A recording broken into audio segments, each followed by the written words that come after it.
Hi friends, easy news के channel में आपका स्वागत है। फ्रेंड्स, आज आपके लिए लाए हैं रेसोवा सिरप जो कफ़ एंड कोल्ड के लिए है, जो 120 ml में बना है। तो आइए जानते हैं इसको कैसे लेंगे और कौन कौन से सर्दी खांसी और रनिंग नोज़ में दिया जाता है और ये कितना फ़ायदा पहुंचाता है। सबसे पहले हम बात कर ले।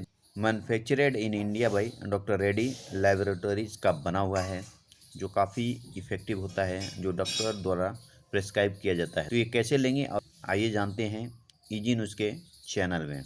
फ्रेंड्स, तो हम बात करेंगे रेसोवा सिरप की। तो आइए जान लेते हैं इसके कंपोजिशन, जो इसमें मालिकूल्स है कौन कौन से इसमें है। जैसे इसमें दिया है लिवोड्रोप्रोपिजाइन जो 30 ml है, और क्लोरोफेनिरामिन अगर देखें तो ये 2 mg इसमें अवेलेबल है, जो काफ़ी मुफीद है हमारे सर्दी खांसी रनिंग नोज़ के लिए और काफ़ी फ़ायदा करता है दोस्तों। इसके डोजेस की अगर बात की जाए दोस्तों, तो ये 5 ml लिया जाता है, जैसे यहाँ दिया हुआ है 5 ml। इसका इस्तेमाल हम करेंगे तो बेहतर इसका फ़ायदा उठेगा, और ये 2 टाइम्स पर डे लेना है। जैसा कि फ्रेंड्स मैं बताना चाहता हूँ कि इसमें एक कैप दिया हुआ है, ये कैप है, और ये कैप में इसमें दर्शाया गया कि कितना कितना देना चाहिए। ये 2.5 ml है, 5 ml है, 10 ml है।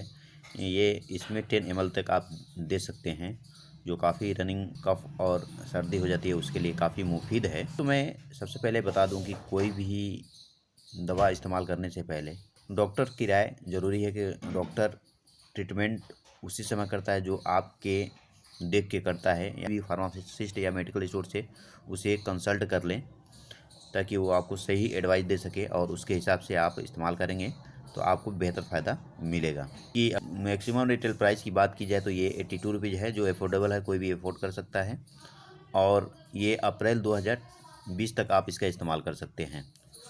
दोस्तों, काफ़ी एलर्जीज वाले जो कफ़ हो जाते हैं, खांसी हो जाता है, उसमें काफ़ी अच्छा वर्क करता है। इसके अलावा दोस्तों मैं बताना चाहता हूँ, इसके साथ जो डॉक्टर कंबाइंड करते हैं वो है मोंटिव एलसी टैबलेट। अंदर है दोस्तों मोन्टुलाकास्ट सोडियम एंड लिवोसिट्रेजिन डिहाइड्रोक्लोराइड टैबलेट है, जो एंटी एलर्जिक के रूप के लिए है और एंटी एलर्जिक के रूप में काम करता है। और मैं बताना चाहता हूँ कि इसको पर डे 1 टैबलेट लेना चाहिए, और इसको 5 से 10 ml इस्तेमाल करेंगे तो बेहतर फ़ायदा उठाएंगे। फार्मासिस्ट से आप राय लेके लेंगे तो बेहतर फ़ायदा होगा, या डॉक्टर से कंसल्ट करके लेंगे तो काफ़ी अच्छा फ़ायदा आपको मिलेगा। इसकी अगर रेट की बात करें तो 181 रुपीज़ है, जो 10 टैबलेट के रूप में है। तो इसे आप लेंगे तो बेहतर फ़ायदा होगा, और ये डॉक्टर कंबाइंड करके भी चलाते हैं, तो काफ़ी इसका फ़ायदा होता है दोस्तों। ये इसके अलावा दोस्तों, अगर खांसी और बहुत सारी प्रॉब्लम करती है तो इसके साथ डॉक्टर एंटीबायोटिक के रूप में भी इसमें इस्तेमाल करते हैं और उसे देते हैं, जिससे काफ़ी हमें फ़ायदा पहुंचता है। तो फ्रेंड्स, आपको ये वीडियो कैसा लगा, आप लाइक करें, शेयर करें, और आगे जानने के लिए इजी न्यूज़ के चैनल को सब्सक्राइब करें। शुक्रिया।